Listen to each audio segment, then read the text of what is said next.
So we go to spill the tea number 1. And this is about the landslide that happened in Purok 2 at Riverside. This is in Barangay Gisadsurong. Actually nga, sabi nung Gisadsurong, akala ko kung dun sa may Badihoy, ganun, hindi pala. Dun sa Riverside, yung malapit sa Easter College, yung papasok sa side na maliit. Kaya maliit yung entrada, medyo nahirapan din sila nagdala ng equipment doon. So this happened August 9.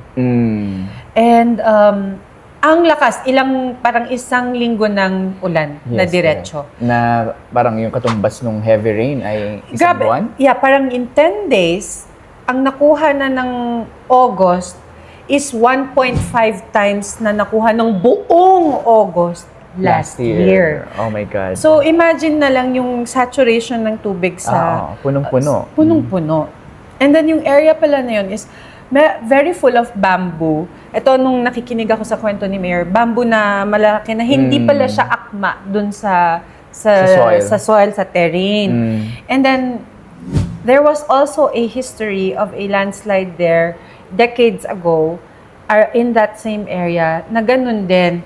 And they were actually told before. Pero may warning hindi lang na-implement ng husto, so may mga bumalik. And siguro nakalimutan na may ganun na nangyari.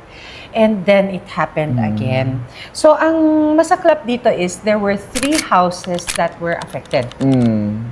And out of those 3 houses, 13 people got nagaburan. They got covered by the soil, buried under the soil. Luckily, 3 survived, but 10 perished from the landslide. And out of those 10 even, what makes it even worse and heartbreaking is 7 come from the same family. So I dropped by, I think a few days ago at the wake, and it was really heartbreaking kasi imagine you 7 and kabaong sa harap and mo. how many of them children? Yes. Some things you can never tell. So tell those that you love them. It's a reminder also, and it's bittersweet, but I'm glad they had happy times. Yeah. Diba? Before it happened. Yun na eh. It's really tragic. It's tragic. But what's worse is, when the BCDRRMC recorded 44 landslides, rock slides, and soil erosion incidents in the city alone. 44. 44. Ang dami. So, on top of that, in Atok, we lost lives also in Atok. 3 lives in Atok, 2 lives in Shilan, in Trinidad, all landslides, which brings our total to 15. In Benguet and in Benguet and Baguio. So, yung tragedy na to, it intensifies questions. It brings questions to the fore, like development on steep and hazard-prone terrain, enforcement of zoning, building regulations, and the future. What can we learn from this?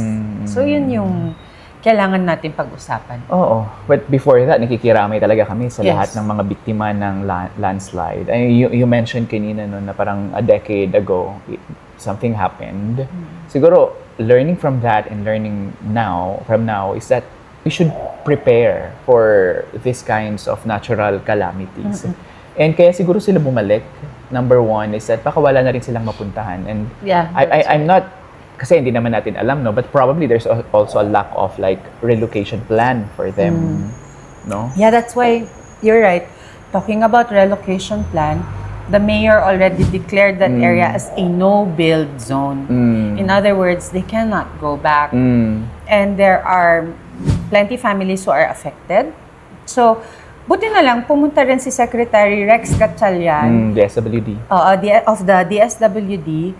And nag-pledge siya ng 10,000 pesos per month per family for 6 months habang naghahanap ang city kung saan sila pwedeng ilipat. And what's beautiful also to know is that Senator Robin Hood Padilla visited the wake. And from what we know, he said that he will also follow up or also try to help to find where to relocate the families. All fairness naman kay Mayor, since then, na umupo siya dyan, ang isa sa pinaka-consistent sa kanya, nasa ground zero siya lagi. Tuwing natural calamities, lahat. Andyan siya. when they were trying really to dig and find the victims, sabi nila, paano ba to? We need heavy equipment. And then there was a father and son tandem who volunteered yung Sila Walter and neighbors namin. Walter Pagkangan and the son, John Wayne. Thank you so Pagkangan. much for doing that. Kasi grabe daw yung pag-maneuver sa backhoe. At bata yun ha, yung nag-maneuver. Oo, yung tatay daw ninenervyos na nanonood. Kasi Yeah.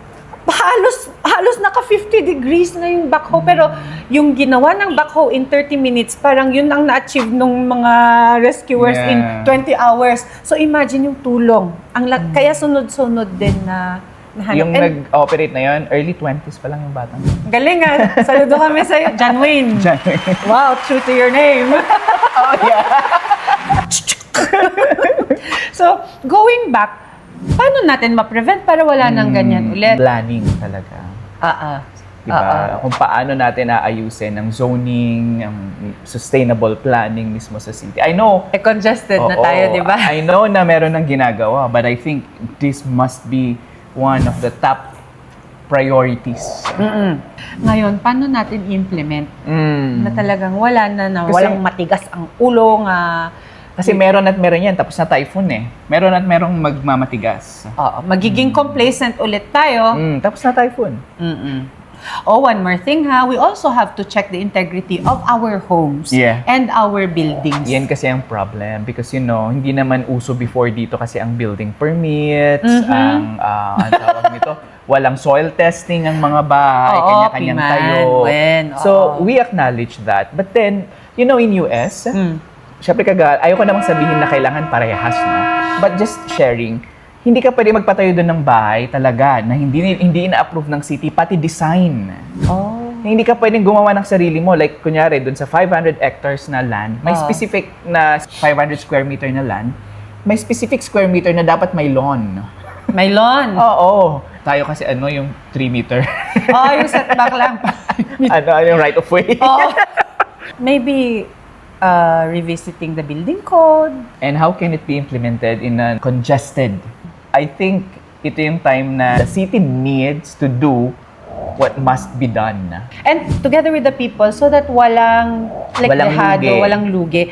Ang kailangan is, kung ano ang in-enforce mo sa isa, ganun din ang enforcement sa isa.